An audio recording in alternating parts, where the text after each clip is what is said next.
మాట వాస్తవం కాదా అధ్యక్ష?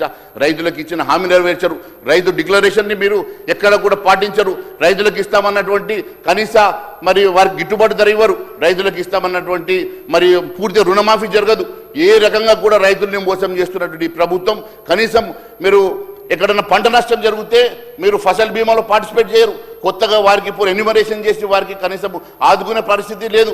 మీరు పూర్తిగా బడ్జెట్లో కూడా అలొకేషన్లో కూడా ఈ రకంగా మళ్ళీ వాళ్ళకి మరి బడ్జెట్ తగ్గించేసి మోసం చేస్తున్న మాట వాస్తవం కాదా అధ్యక్ష? బోనస్లు బడాబాబులకి, బకాయిలు బాకీలు రైతులకి, బడుగు వర్గాలకి మాత్రం మిగులుస్తా ఉన్నారు అధ్యక్ష.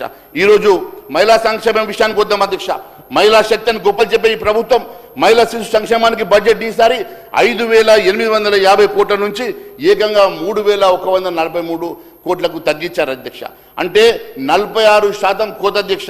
మరి 1 కోటి మంది మహిళల్ని కోటీశ్వరులు చేస్తామని చెప్పేటువంటి ప్రభుత్వం మరి బడ్జెట్ తగ్గించి కోటీశ్వరులు చేస్తారా?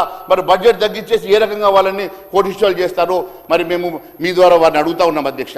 మరి ప్రభుత్వం అసెంబ్లీలో బయట ప్రచారంలో ఒకే ఒక మాట పదే చెప్తారు అధ్యక్ష, 1 కోటి మందిని కోటీశ్వరులు చేస్తాం, 1 కోటి మందిని కోటీశ్వరులు చేస్తాం. ఎట్లా చేస్తారు అధ్యక్ష? మీరు ఎక్కడ కూడా బడ్జెట్ అలొకేషన్స్లో తగ్గిస్తారు, వారికి ఇస్తామనేటువంటి వడ్డీ లేని రుణాలు ఇవ్వరు, వారికి ఏ రకంగా ఆదుకోరు, వారిని ఎక్కడ కూడా వారిని పట్టించుకోరు. మరి ఈ రకంగా కోటీశ్వరులు ఎట్లా చేస్తారో మరి మీ ద్వారా నేను గౌరవ ఉప ముఖ్యమంత్రిగా అడుగుతా ఉన్నాను అధ్యక్ష. మహిళలకు ఇస్తామన్న నెలకు 2,500 మహాలక్ష్మి వృత్తిని ఎగ్గొట్టి వారిని ఏ రకంగా కోటీశ్వరులు చేస్తారు? డ్వాక్రా గ్రూపులకు వడ్డీ లేని రుణాలు ఇస్తామని చెప్పి నమ్మించి మోసం చేసి ఏ రకంగా వాళ్ళని కోటీశ్వరులు చేస్తారు? పెద్దింటి ఆడబిడ్డ, పేదింటి ఆడబిడ్డ పెళ్లికి తులం బంగారం ఇస్తాం ఆశ. అధ్యక్ష, చాలా వచనాలు బాగానే పలుకుతా ఉన్నారు మా మహేశ్వర్ రెడ్డి అన్న, కానీ 2014 తర్వాత మీ గవర్నమెంట్ ఇప్పటి వరకు సెంటర్లో ఉంది. కనీసం ఇవాళ మరి దివ్యాంగులకు ఇచ్చే 300 పెన్షన్ గంతే ఉంచిరు మీరు. అదేవిధంగా వితంతులకు ఇచ్చే 200 ఉంచిరు, అది పెంచలేదు. అదేవిధంగా ఇవాళ నల్ల చట్టాలను తీసుకొచ్చి ఎన్నో ఇబ్బందులు పెడితే మా రాహుల్ గాంధీ గారి యొక్క పోరాటంతో దిగొచ్చారు. వ్యవసాయం గురించి మీకు మాట్లాడే అర్హత ఉందా అధ్యక్ష? కనీసం మినిమం సపోర్ట్ ప్రైస్ కూడా మీరు ఇవ్వడం లేదు. ఇవాళ రైతులకు మేమేదో అన్యాయం చేసామంటున్నారు. 16 లక్షల కోట్ల రూపాయలు మరి పెద్ద పెద్ద బడా బాబులది మాఫీ చేసిరు, కానీ దేశవ్యాప్తంగా ఉన్నటువంటి రైతుల యొక్క రుణమాఫీ ఎందుకు చేయలేకపోతున్నారు అధ్యక్ష? చేయాలి కదా అధ్యక్ష.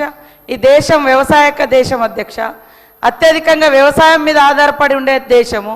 ఈ దేశానికి మీరు 10-12 సంవత్సరాలుగా ఏలుతున్నారు. మరి మీ ఉద్దేశంలో ఎట్లుంటుంది అధ్యక్ష? వాళ్ళ ఉద్దేశంలో సబ్సిడీస్ ఇస్తే సోమరిపోతులు అవుతారని మాట్లాడుతూ ఉంటారు. కాబట్టి ఈరోజు మీరు మాట్లాడే ముందు ఇక్కడికి ఈ రాష్ట్రానికి మీరు ఏమిస్తున్నారు? కనీసం ఏమన్నా వేతనాలు పెంచిరా? ఈవెన్ మీరు ఒప్పుకున్న గవే 2014లో కాంగ్రెస్ పార్టీ దిగిపోయేటప్పుడు ఉన్నటువంటి వేతనాలనే దివ్యాంగులు కావచ్చు, విడోస్ కావచ్చు, అంగన్వాడీస్ కావచ్చు, గవే కంటిన్యూ అయినాయి. ఇక్కడ వచ్చిన రాష్ట్రాలు పెంచుకుంటూ వచ్చినాయి, కానీ మీరు ఇవ్వలేదు. కొత్తగా రేషన్ కార్డుల కోసం, రైస్ కోసం కూడా మీరు కొత్తగా ఎలాంటివి ఇవ్వలేదు. కాకపోతే మా బొమ్మలు పెట్టాలని మాత్రం అంటూ ఉంటారు. ఇంకొకటి అధ్యక్ష, మాట్లాడితే మరి వడ్డీ లేని రుణాలు ఇవ్వట్లేదు అంటారు. చర్చకు మేము సిద్ధంగా ఉన్నాం. ఇప్పటి వరకు 57,000 కోట్ల రూపాయలు ఇచ్చినాం, దాంట్లో 1,300 కోట్లు వడ్డీ చెల్లించినాం, మిగతాయి చెల్లిస్తాం ఖచ్చితంగా.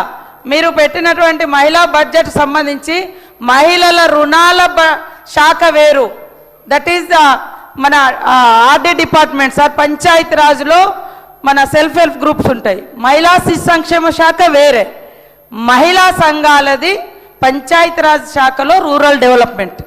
అది మన రూరల్ పావర్టీని ఎలిమినేట్ చేయడం కోసం జరుగుతున్నటువంటి సెర్ఫ్ సంస్థ ద్వారా జరుగుతుంది. కాబట్టి మీరు కొంచెం, మేము ఎక్కడ బడ్జెట్ తగ్గించలే, పెంచుకుంటూనే వచ్చినాం. కేంద్రం మాత్రం మాకేం సపోర్ట్ చేయట్లేదు. ఆ రకంగా మీరు సపోర్ట్ చేయించండి. 8 మంది ఇక్కడ మీరు అష్టదిగ్గజాలు ఉన్నాయి, అష్టదిగ్గజాలను ఆడ గెలిపించారు. 8 మందిని ఇక్కడ, 8 మందిని అక్కడ గెలిపించారు.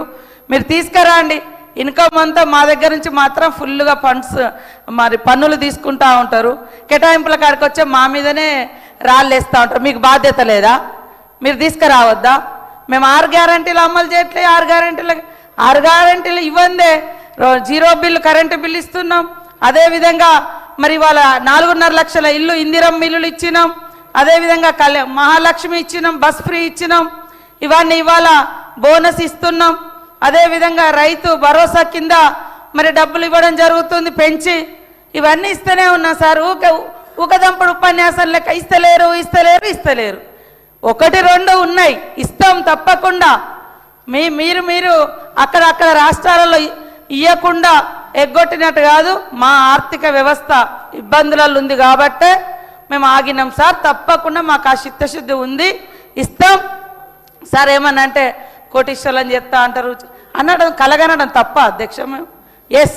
మేము మా గవర్నమెంట్ వచ్చినాక 4,70,000 మందిని మరి వాళ్లకు చిన్న చిన్న బిజినెస్లు పెట్టిస్తే వాళ్ళు ఒక వ్యాపారవేత్తలుగా తయారవుతున్నారు అధ్యక్ష.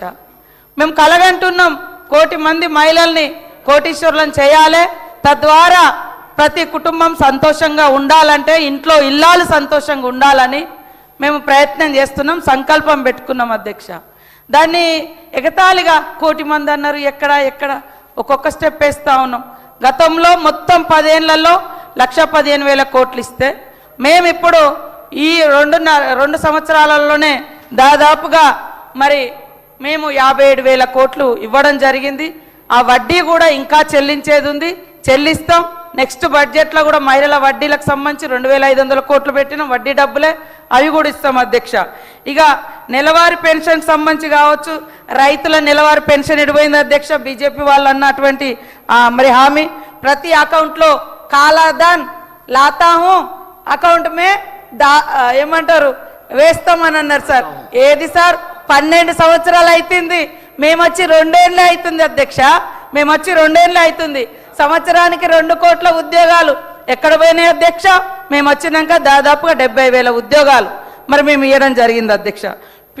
పెట్రోల్కు ఎవరు రేట్లు పెంచుతున్నారు అధ్యక్ష? మేము అధ్యక్ష.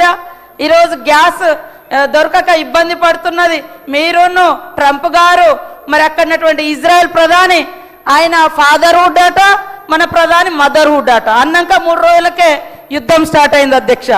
మరి ఇవన్నీ కూడా మీరు అనేక హామీలు ఇచ్చిర్రు, ఇవాళ అనేక 12 ఏళ్ల నుంచి మరి ఇబ్బంది పెడుతున్నారు.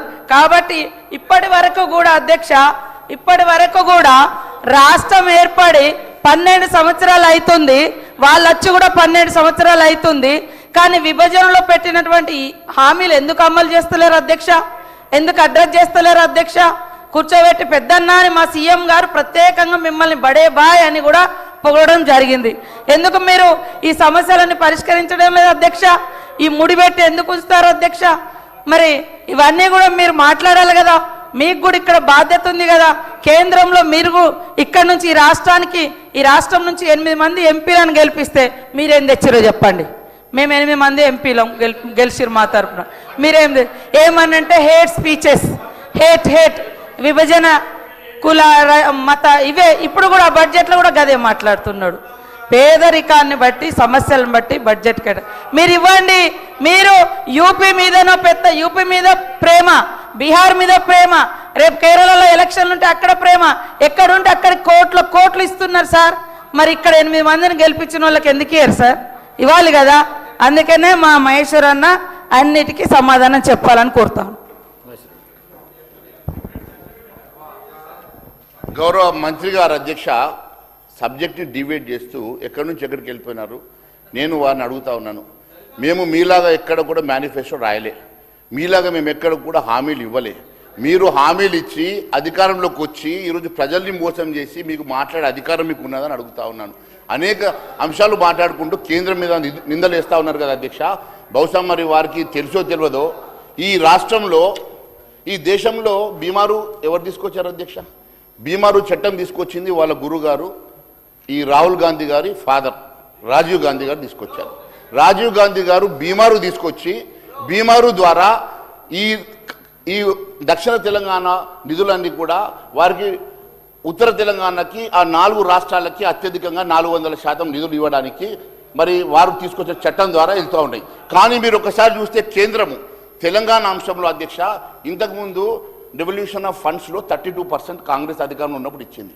కానీ ఈరోజు డెవల్యూషన్ ఆఫ్ ఫండ్స్లో మరి నరేంద్ర మోడీ గారు గౌరవ ప్రధానమంత్రి అయిన తర్వాత 42%కి పెంచారు. అంతేకాదు అధ్యక్ష, ఈరోజు అత్యధికంగా తెలంగాణకి ఈరోజు దాదాపుగా 80% ఆఫ్ ద ఫండ్స్ వివిధ రూపాల లోపల ఈ 3.5 సంవత్సరాల్లో ఈ తెలంగాణ రాష్ట్రానికి ఇచ్చారు అధ్యక్ష. దానికి కావాల్సినటువంటి మరి నేను మీకు మరి పూర్తిగా డాక్యుమెంట్ ఇస్తాను అధ్యక్ష. ఇది పూర్తిగా ఇది దిస్ ఈజ్ ద డాక్యుమెంట్ అధ్యక్ష. ఈ డాక్యుమెంట్ మీకు నేను మరి ప్రొవైడ్ చేస్తాను అధ్యక్ష. కాంగ్రెస్ గతంలో ఇచ్చిన 32% అగేన్స్ట్గా 42% డెవల్యూషన్ ఆఫ్ ఫండ్సే కాకుండా అధ్యక్ష, మరి డిఫరెంట్ స్కీమ్స్ ద్వారా కేంద్రం నుంచి వచ్చే గ్రాంట్స్, ఇన్ఎయిడ్స్, కేంద్ర ప్రయోజిత పథకాలు, సిఎస్ఎస్, సెంట్రల్ సెక్టర్ స్కీమ్స్, వీటన్నిటిని కలిపి లెక్కేస్తే ఈ 6 ఏళ్లలో తెలంగాణ ప్రతి రూపాయికి 80 పైసలు. మొన్న నిర్మలా సీతారామన్ గారు పార్లమెంట్లో ఇచ్చినటువంటి మరి జవాబులో అంశంగా నేను చెప్తా ఉన్నాను అధ్యక్ష. 3,76,175 కోట్ల రూపాయలు తిరిగి ఇచ్చినట్లు source ministry of finance statement Nirmala Sitharaman Lok Sabha question ద్వారా ఇచ్చారు అధ్యక్ష. అనెక్జర్ 5 నేను మీకు అనెక్జర్ 5 నేను మీకు ప్రొవైడ్ చేస్తున్నా అధ్యక్ష. Annexure 5 is ready with me. I will provide for you అధ్యక్ష. ఈరోజు కేవలం ఏదో మాట్లాడాలి కాబట్టి దిస్ ఈజ్ ద పేపర్. కావాలంటే మరి ఒకసారి స్పీకర్ గారికి ఇవ్వండి, గౌరవ మంత్రి గారు చూసుకుంటారు. 80%, మిగిలిన 20%లో అధ్యక్ష, ఒకవైపు మీరు ఇచ్చిన చట్టం ప్రకారము ఆ బీమారు రాష్ట్రాలకు 400% మరి డబ్బులు కట్టాలా, ఇటు కేంద్రంలో ఉన్నటువంటి మరి డిఫెన్స్ సిస్టమ్ని, ఇవన్నీ సిస్టమ్స్ రన్ చేయాలా, మరి సెంట్రల్ స్కీమ్స్ రన్ చేయాలా, ఎక్కడికే రూట్ పడతాయి అధ్యక్ష డబ్బులు. అయినా కూడా 80% తెలంగాణకి ఇచ్చి తెలంగాణను ఆదుకున్నటువంటి ఏకైక ప్రభుత్వం భారతీయ జనతా పార్టీ ప్రభుత్వం అధ్యక్ష. ఇంత చేసిన తర్వాత కూడా కేవలం మీకు చేతగాక మీరు ఈ ప్రభుత్వం నడపలేక ఏదో ఒక నిబంతో కేంద్ర ప్రభుత్వాన్ని మీరు ఏదో ఒక రకంగా బదనాం చేసేటువంటి ప్రయత్నం చేయడం ఇది చాలా బాధాకరం అధ్యక్ష. ఈ రోజు నేను ఒకటే చెప్తా ఉన్నాను, కేవలం మీరు నోటికి వచ్చినట్లు మాట్లాడి మీరు ఆధారాలు లేకుండా ఈరోజు కేంద్రాన్ని నిందించేటువంటి పరిస్థితి దయచేసి మానుకోవాలని చెప్పి గౌరవ మంత్రి గారు నేను కోరుతా ఉన్నాను అధ్యక్ష. దాని మీద డిబేట్ పెడతామంటే పెట్టండి, షార్ట్ డిస్కషన్ పెట్టండి, మీ చేతిలో ఉంది. షార్ట్ డిస్కషన్ మేము రెడీగా ఉన్నాం. కేంద్రం ఎంత నిధులు ఇచ్చిందో, కేంద్రం ఎంత మీరు ఈ తెలంగాణకు సపోర్ట్ చేసిందో, ఏ రకంగా మనకు డివల్యూషన్ ఆఫ్ ఫండ్లో 80% ఇచ్చి ఈ రాష్ట్రాన్ని ఆదుకున్నదో మరి దానికి మేము సిద్ధంగా ఉన్నాం. దానికి మీరు సిద్ధమని చెప్పి అడుగుతా ఉన్నాను అధ్యక్ష. ఈరోజు మరి మీరు ఒకసారి చూస్తే అధ్యక్ష, మరి గ్రాంట్ల రూపంలో వచ్చినటువంటి 57,000 కోట్లు మరి మీరు అంచనా వ్యయంలో మీరు పెట్టుకున్నారు అధ్యక్ష. మీ బడ్జెట్లోనే పెట్టుకున్నారు. ఈ సంవత్సరం కూడా 57,000 crores మరి గ్రాంటింగ్ ఎయిడ్ వస్తుందని చెప్పేసి మరి ఇన్ని రకాలుగా మరి కేంద్రం సపోర్ట్ చేసిన తర్వాత కూడా ఏదో ఒక రకంగా మీరు మమ్మల్ని బదనాం చేసేటువంటి కార్యక్రమం ఇది మంచి పద్ధతి కాదు అధ్యక్ష. మీలాగా మేము ఎక్కడ కూడా మేము మేనిఫెస్టోలో పెట్టుకొని ఓట్లాడగలే, మీలాగా మేము మేనిఫెస్టోలో పెట్టుకొని ప్రభుత్వంలో గద్దెనెక్కలే. మేము ఏం చెప్పినామో అది ఖచ్చితంగా చేసి చూపించినాం. ఏది చెప్పాలనుకున్నా చాలా క్లారిటీతో ఉంటాం అధ్యక్ష. నేను ఈరోజు ఇంకొక విషయం కూడా తెలియజేస్తా ఉన్నా అధ్యక్ష.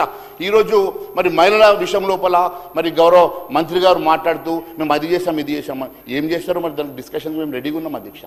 మీరు ఎంత ఫండ్ని ఎందుకు తగ్గించారో అడుగుతున్నాం మేము. దేనికోసం ఫండ్స్ని తగ్గించారో అడుగుతున్నాం. దానికి సమాధానం చెప్పమండి అధ్యక్ష. మరి వడ్డీ లేని రుణాలు అంటున్నారు కదా, వడ్డీ లేని రుణాలు ఎన్ని ఇచ్చారో దానికి సమాధానం చెప్పమండి అధ్యక్ష. ఈరోజు మీరు ఏ రకంగా మరి మహిళా సాధికారతను మీరు కాపాడుతూ ఉన్నారో దానికి సమాధానం చెప్పమని అడుగుతా ఉన్నాను అధ్యక్ష. ఈరోజు మహిళలకు ఇస్తామన్న 2,500 మహాలక్ష్మి వృత్తి ఎందుకు ఇస్తలేరు అని అడుగుతున్నా, తప్పే ఉంది అధ్యక్ష. డాక్రా మహిళలకు వడ్డీ లేని రుణాలు ఇస్తామని చెప్పి నమ్మించి మోసం చేసిన మాట వాస్తవం కాదా? దానికి సమాధానం చెప్పమని అధ్యక్ష. పేదింటి ఆడపిల్ల తులం బంగారం పెడతామన్న మాట వాస్తవం కాదా? ఎందుకు ఇస్తారని అడుగుతా ఉన్నాం. దానికి సమాధానం చెప్పమని అధ్యక్ష. ఈరోజు చదువుకునే విద్యార్థులకు స్కూటీలు ఇస్తామన్నారు కదా అధ్యక్ష, స్కూటీలు ఎందుకు ఇస్తలేరని అడుగుతా ఉన్నాం అధ్యక్ష. దానికి సమాధానం చెప్పమని అధ్యక్ష. ఈరోజు ఎన్నో రకాల కళలు చూపించారు. వృద్ధులకు వితంతులకు 4,000 పెన్షన్ ఇస్తామన్న హామీ ఇచ్చారు. అది మీ శాఖనే కదా అక్క, మరి ఎందుకు ఇస్తలేరని అడుగుతా ఉన్నాం. తప్పేముందక్క?